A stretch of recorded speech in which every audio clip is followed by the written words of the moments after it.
Estamos começando mais uma edição de O Assunto É, falando de gestão municipal. Nós tivemos um pequeno hiato nesse nosso trabalho em função da pandemia de coronavírus e em função das medidas de proteção individual e sanitária.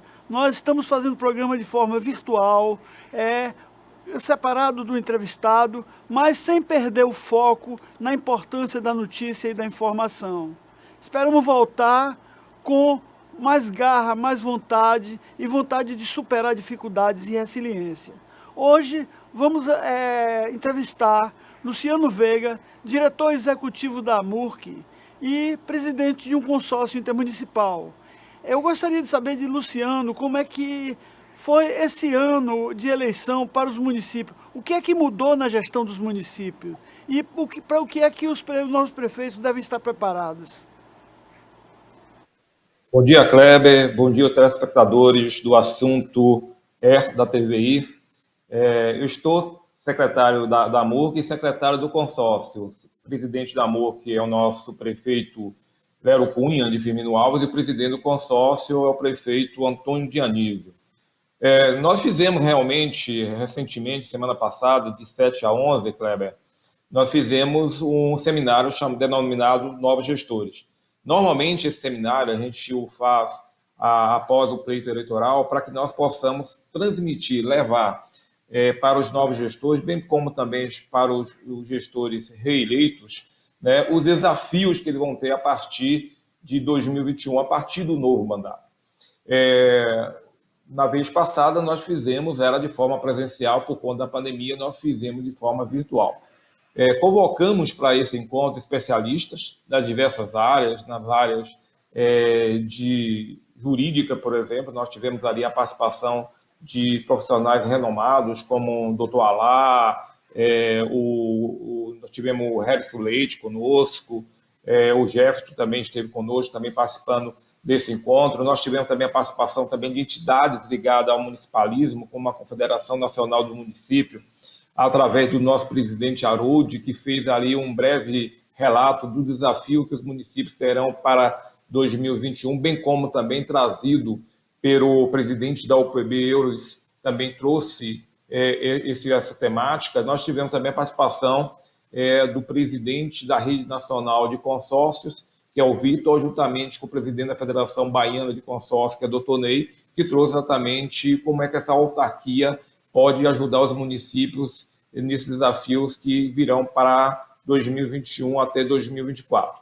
É claro que há muitas incertezas, né? A gente tem aí uma previsão de muitas incertezas, principalmente no ponto de vista com relação à questão da pandemia, como é que ela vai se comportar, se a vacina vai chegar e qual o tempo que nós vamos ter aí para voltar a determinada normalidade, para que a economia possa voltar, para que os outros setores da estrutura federativa do município possa também voltar a desenvolver suas atividades, exemplo da educação, né, que está paralisada por conta desse momento pandêmico. Então, essas temáticas foram distribuídas nos painéis ao longo da semana, durante 2 horas, porque é diferente você fazer um evento virtual de um evento presencial, e buscamos pensar os principais tópicos que teremos aí para 2021. Eu posso frisar para você que as conversas que nós temos tido, tanto com a Confederação, bem como também com diversos ministérios, também teve a presença aqui, quero agradecer ao governador Rui Costa, através do seu secretário, nós tivemos aí uma participação plural de secretários também do Estado da Bahia, cada qual trazendo aí a sua temática, né, as suas preocupações com relação às suas pastas, e aí nós teremos aí para 2021 um desafio enorme.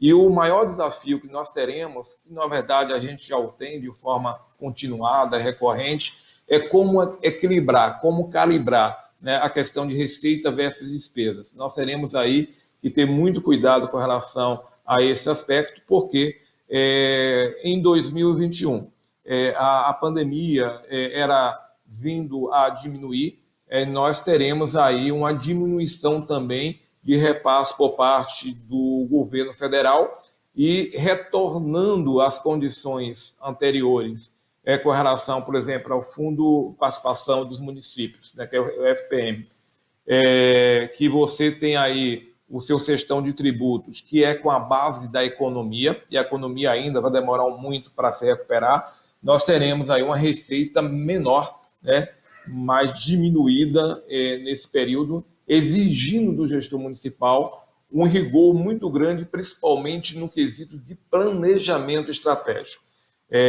Uma das questões principais que a gente pode sugerir para o novo gestor é planejar, certo? Planejar para que possa, de fato, ter condições de atuar e atender os desafios dos municípios. Então, a gente buscou pensar exatamente essas temáticas. É claro que essas temáticas elas surgiram exatamente num diagnóstico que nós fizemos junto às entidades ligadas ao municipalismo, para que a gente possa entender qual seria os maiores desafios. E a gente está propondo já em janeiro fazer várias oficinas tratando desses aspectos que foram discutidos ou foram pensados no seminário Novos Gestores. A pandemia afetou em quanto o orçamento dos municípios? Os municípios perderam quanto? E quais foram as principais dificuldades, por exemplo, do setor de saúde, falta de leito hospitalar, falta de UTIs, quais foram essas dificuldades e quanto foi a redução do orçamento dos municípios em média? Olha, nós tivemos uma redução da participação dos municípios que foram suprimidas, digamos assim, por recursos por parte do governo federal. Tá? O governo federal conseguiu equilibrar essas diferenças de perda de FPM, tá? E com isso conseguiu mitigar as perdas que os municípios tiveram. Então, é essa preocupação que a gente tem para 2021, certo? 2021 nós vamos ter perdas, como nós tivemos agora em 2020, perdas reais, mas em 2020 nós tivemos e estamos tendo aí uma supressão financeira um apoio financeiro por parte do governo federal. Em 2021, nós nos preocupamos com relação a isso. Será que a gente vai ter esse aporte por parte do governo federal? O Congresso está atento, tanto é que há já um movimento lá no Congresso, tanto na Assembleia quanto também no Senado, no sentido de manter a ajuda financeira tanto aos municípios quanto ao Estado. Então, a gente espera que isso de fato ocorra. Com relação à questão do momento pandêmico, aquele que nós vivenciamos lá logo após o Carnaval, foi muito difícil para todos nós. Nós tivemos que fazer várias ações e nós tínhamos ali um fator positivo a favor da gestão pública, porque nós tínhamos ali um pacto com a sociedade também estava receosa, estava também, digamos assim, temerosa com relação ao comportamento do vírus, e foi muito mais fácil, apesar de complicado, fazermos barreiras, fazermos com que houvesse aí uma contenção maior da movimentação dessa população, consequentemente aí com relação à situação de contaminação por parte da população. É muito difícil para a gente tem aqui uma região que tem que ter o apoio do governo estadual e do governo federal. Nós temos 2 unidades, digamos assim, expansivas na área de média e alta complexidade, que são os municípios de Ilhéus e Itabuna, com as suas unidades hospitalares. Precisamos ampliar essas unidades com leitos de UTI, e essa ampliação com leitos de UTI, a gente chama a atenção ao governo do Estado, ao secretário de Saúde, Fábio Vilas Boas, que tem aí tido um papel relevante também dentro desse trabalho de enfrentamento ao Covid, que esses equipamentos que virão, certo, para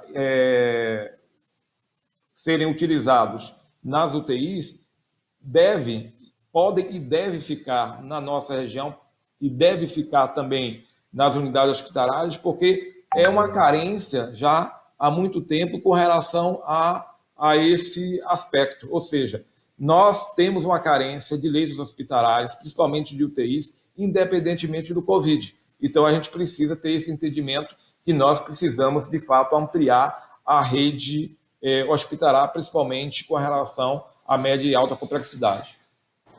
Um fato que se observa é que depois das eleições, a Covid no Brasil todo explodiu. E ontem tivemos mais de 900 mortos, quase 1.000. em função da doença. E isso vai afetar, possivelmente, os novos prefeitos que vão tomar posse a partir do próximo mês, do começo de janeiro. Como é que esses prefeitos estão se preparando para essa segunda onda que pode ocorrer? Olha, em primeiro lugar, as entidades como a AMORC, a CNM e a UPB foi contra as eleições agora em 2020. Né? Entendemos que isso iria ocorrer, de fato está ocorrendo.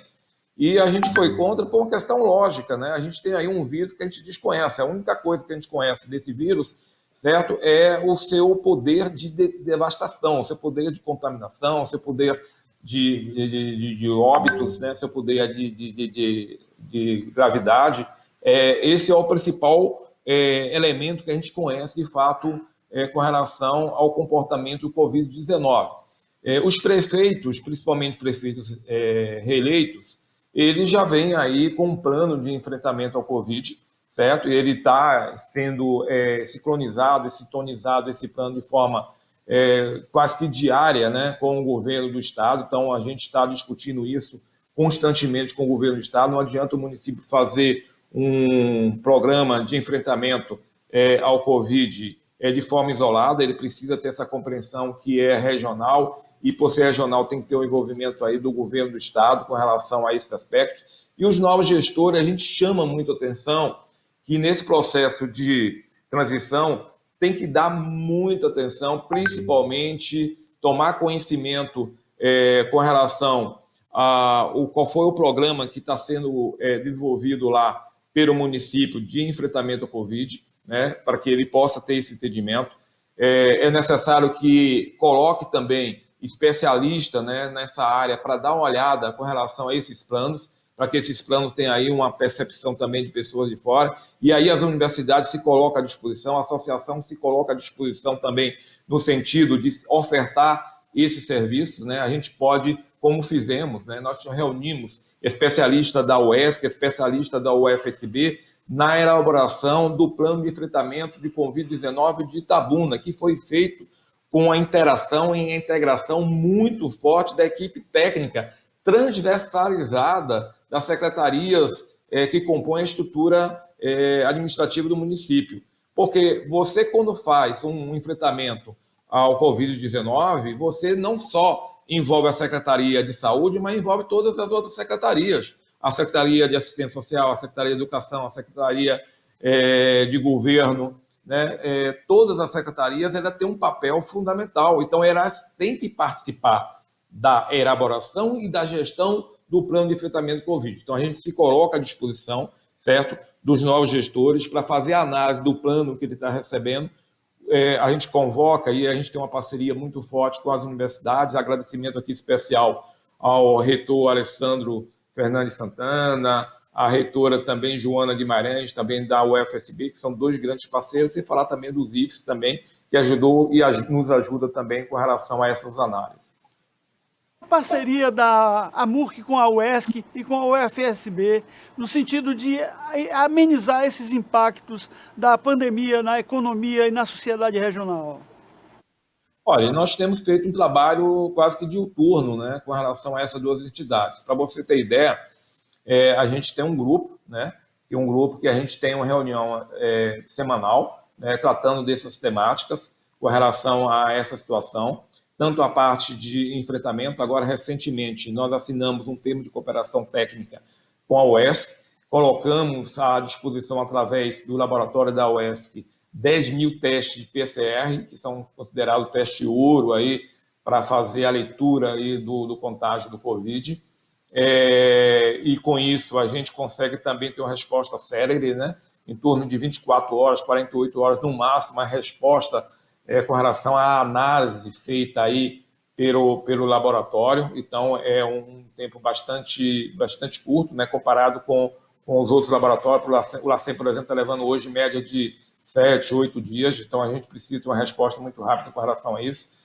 A UES também elaborou aí um projeto chamado Amaná. É um projeto interessante, ele é sistêmico, ele está sendo preparado, e a gente fez essa discussão também no nosso seminário, para atendimento à economia local, através de diagnósticos locais, com envolvimento de agentes de diversas áreas. Estamos tendo também uma parceria da Agência de Desenvolvimento Regional, que foi recentemente instalada, através do seu secretário também, que nos ha ajudado também a fazer essa leitura com relação à possibilidade de captação de recursos para movimentarmos a economia pós-Covid e durante agora 2021. Porque a gente não pode nem dizer pós-Covid, porque a gente sabe se esse Covid vai ficar com relação à situação de contágio em 2021 um ano inteiro ou vai ter aí digamos assim, uma redução significativa, uma volta ao novo normal a partir de 2022. Então, o Amaná ele já é uma realidade, a gente está trabalhando em cima disso. E com relação às questões inerentes ao Covid, nós estamos fazendo com as universidades todo um trabalho. A UESC emite de forma semanal, hoje mesmo à tarde, ela está emitindo um relatório com relação às análises, né, de diagnóstico com relação ao contágio, e também com relação também à ocupação de leitos e índice, né, de contaminação e tudo mais, que serve aí de leitura e planejamento dos secretários de saúde do município, bem como também das instituições parceiras, né, e também do próprio Estado. O Estado também, através da própria Secretaria de Saúde, faz também a consulta a esse diagnóstico, a esse relatório. O levantamento econômico mostra que durante a pandemia, no pico da pandemia, cerca de 400 empresas fecharam na região e 40 delas em Itabuna, gerando 900 desempregados na cidade. Eu queria saber, no âmbito regional, o que esses novos prefeitos podem fazer para atenuar o impacto do desemprego na economia dos seus municípios, que são, em maior parte, agrícolas. Esse é o grande desafio, né, para 2021. A gente está trabalhando fortemente aí numa discussão com o Ministério da Agricultura, certo? Bem como também com a Secretaria de Desenvolvimento Regional, a SDR, o SDS, para o Desenvolvimento Econômico, no sentido de envolvimento tanto da União quanto do Estado em apoio aos municípios, principalmente no fomento à produção agrícola. Né? A maioria dos municípios tem essa produção, tem essa economia voltada para esse setor, e a gente precisa revitalizar todo esse segmento. Para fazer isso, a gente vai necessitar de projeto, vai necessitar exatamente de um esforço maior. É necessário que nós possamos também buscar a integração. Por exemplo, a gente vai estar apresentando ao governo do Estado a criação de um chamado circuito de polos industriais, que é um circuito de polos industriais. Se você imaginar que, se nós levarmos em consideração, pegarmos ali um trecho, ligando o Baitaba até Borarema, podemos estender isso até Mascote, mas só para vocês terem uma ideia, e vamos estender, mas ligando até Borarema, nós temos 9 municípios ao longo da 101. Então, nós teríamos ali a capacidade e a capilaridade de envolver ali 9 municípios, podendo estender aí para mais 6 municípios, certo? Que terão a condição de implementar no seu território um polo industrial. Qual é a finalidade de você fazer essa diversificação com relação a esse polo? Cada município vai desenvolver exatamente qual é o seu potencial. Então, como nós estamos à margem da 101, nós podemos dizer que nós temos uma capacidade muito grande de estabelecer ali unidades logísticas, né, como centro de distribuição também, porque nós estamos abrindo aí para o Nordeste, a partir aqui da nossa região, né? A gente tem essa condição de ligar o Sul-Sudeste ao Nordeste, então a gente, por via rodoviária, a gente pode fomentar isso. Com a vinda do Porto, a gente tem outro modal também logístico que pode nos ajudar com relação a esse escoamento, né, de entrada e saída de produtos. Então, com esse complexo intermodal que está por vir e com os elementos modais existentes, a gente pode, então, preparar todos esses municípios para serem favorecidos com relação a essa implantação. Para você ter ideia, o município de Barro Preto, que sua sede fica um pouco recuada, seria também beneficiária desse projeto. Por quê? Porque ela tem também um trecho territorial na BR-101.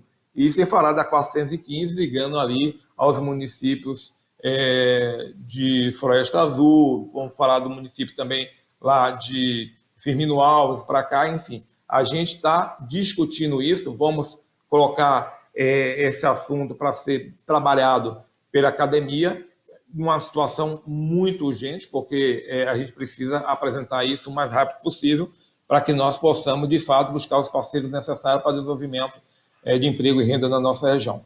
Esse é um dos pontos que nós estamos levantando também. Agora, esses novos prefeitos que estão chegando também vão enfrentar outro problema, é a falta de infraestrutura. Por exemplo, 4 em cada 10 brasileiros não têm acesso a saneamento básico. Qual é a dimensão desse problema no âmbito da região da MURC? Olha, nós temos uma situação que nós precisamos 3 coisas fazer aí. Primeiro, é o seguinte, a gente precisa entender que saneamento básico e resíduos sólidos, ele não é um problema de um município de forma isolada, ele é um problema de município de forma consorciada ou territorializada. O que eu quero dizer com isso? Quero dizer que os consórcios públicos que estão aqui no território da MURC, aí eu posso citar exemplo do Litoral Sul, do CIMA, do Médio Sudoeste, certo? E outros que fazem parte também desse contexto, eles estão trabalhando já com relação à questão dessa discussão junto às secretarias afim, a exemplo da SEDU, né, que está trabalhando aí a questão do plano estadual e o plano territorial e regional de resíduos sólidos, certo? Os planos também de saneamento básico, a maioria dos municípios hoje, graças a Deus, na nossa região, já tem ele aprovado, então a gente pode